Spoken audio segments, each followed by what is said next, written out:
חברים, אני הקוסם דנדי, והיום נלמד קסם מספר 11 מספר הקסמים של דנדי. שימו לב, מה שאתם עושים, יש לי פה קלפים, אתם רואים אותם, אני לא רואה, אני יכול לערבב, אני לא רואה, זה לוקח מה שזה, אתם רואים את הקלף הזה, הנה, אני לוקח את כל החפיסה ושם אותה פה, אני לא יודע מה היה הקלף, אני סוגר ואני יכול להגיד לכם שהקלף האחרון שהיה זה 6 שחור, נכון?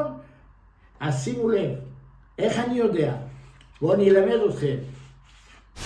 איך אני יודע? מאוד פשוט.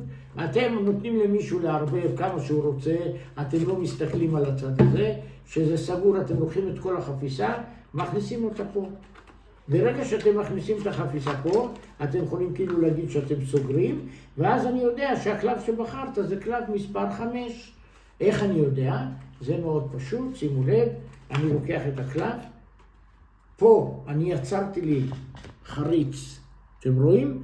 ואז שאני לוקח, בוא נגיד את 6, ואני מכניס אותו, את כל החפיסה מכניס, אני רואה את הקלף מספר 6 פה. הנה, אתם רואים? אני רואה את 6. ואז אני יודע, זה לא משנה איזה קלף הם יעשו, אני תמיד יודע איזה קלף הם בחרו. שיהיה בהצלחה.